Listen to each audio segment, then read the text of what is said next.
Hi guys, it's me Liz, and today I'm doing a little bit of a different video. I recently dyed my hair blonde at home during quarantine by myself with the help of my lovely assistant, my husband Sherman. Hello. And I've gotten a lot of questions about it. So in this video, I just wanted to go over what I did in case you are looking to do something like this yourself. Depending on what state you live in, your hair salons might be closed, or you just might want to save some money. Just so you know, this has the potential to go terribly wrong. That was something that I went in with full knowledge, knowing, and me personally, like, I'm Korean American. I tend to have, well, not tend to, I do, I have very strong hair. And so if you have like thinner hair or hair that's more prone to breakage, this might not be for you. But I am talking specifically about my own experience in taking my hair from this dark black root to this very light blonde color. So first of all, watch Brad Mondo videos.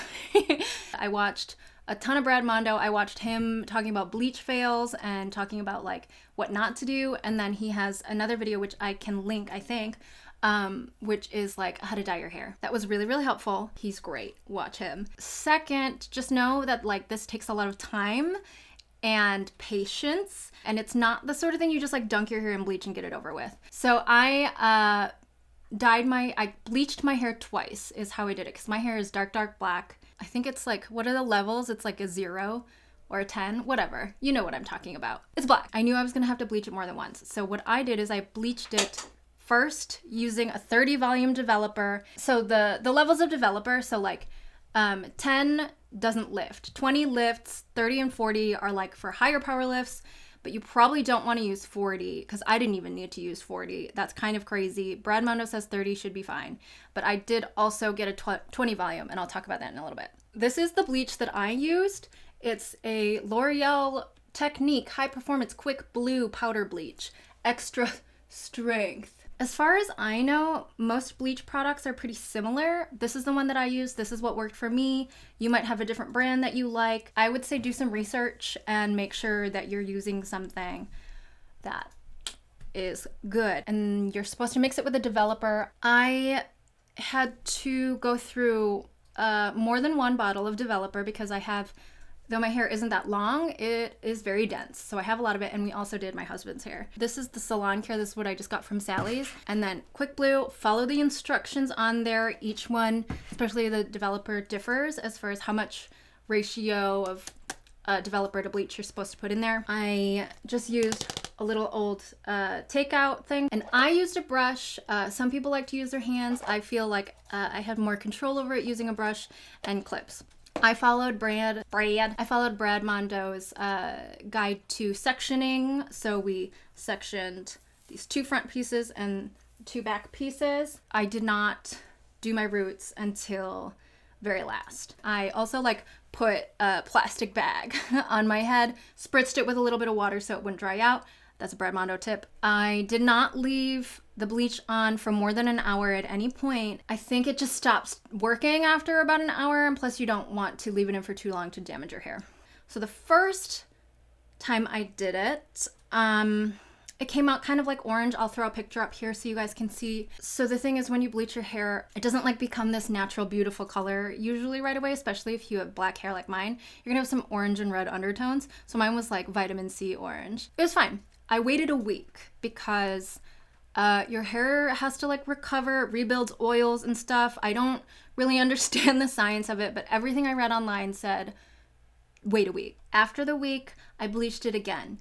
Now, it wasn't perfect the first time around. There were some areas that came out darker than others. There were some areas that I had made mistakes, and so there were little splotches. And so what I did is I went in and I have 2 different levels of developer, 30 and 20. I went in with the 30 developer and the bleach and put those on the darker spots first. There were other spots, especially at the bottom of my hair. Like you can see back here, it's like very light blonde. I didn't want to go in with the 30 for that, so I used 20 on that. And the reason for that is I wanted them to match each other in tone, because if I just had all gone with, like done it all with 30, it's a possibility that it could have still been splotchy, but just like lighter splotches. It's not an exact science. It worked for me. I don't know what Brad Mondo might have to say about that color correcting process. You do your roots last because your head is hot and heat develops faster. I went and I used 20 on my roots as well because they were lighter. I got a little bit of hot head the first time around. After that, that was second bleach. Then I went in with a toner. I went in with the infamous T18 Wella Toner. Now, the thing about this toner is it's not technically a real toner in that it is a permanent liquid hair toner. It is a permanent color. It will not work if your hair is not already very light blonde. And so I've read a lot of people using this and saying like, oh, it doesn't work. And it's probably because you were either doing it wrong or you didn't have the right color to begin with. And so mine was a very, very light pale yellow. And so it worked with this. I mixed the T18 with the 20 volume developer, followed the instructions, left it on for, what did it say, like 30 minutes.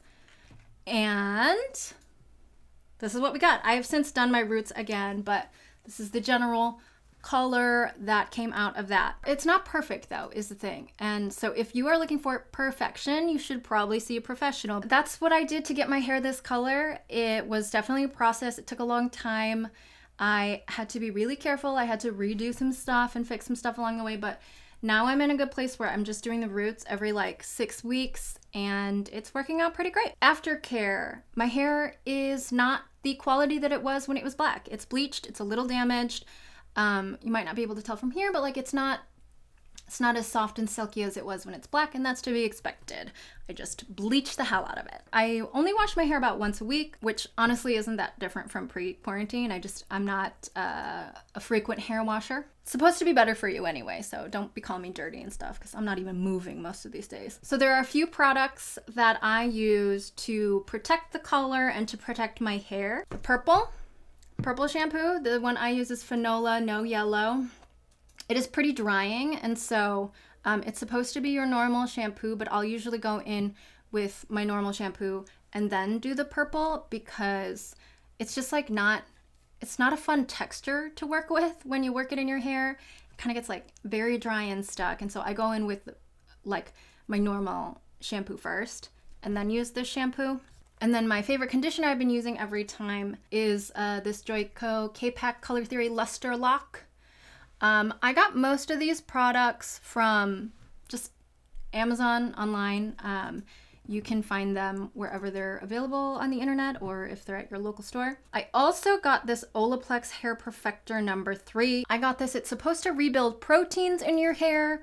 Don't really understand science, but this is something that the internet told me to use. You're supposed to apply it on damp towel dried hair. And so this stuff kind of takes time. You're supposed to leave this in for about 10 minutes before you shampoo. You're supposed to leave this in for a couple of minutes. When I do all of this, it takes like a half hour because I've got to leave everything in and then do all the other washing of my body. So make sure you plan accordingly. Again, just another reminder, my hair is not your hair. You might have very different results.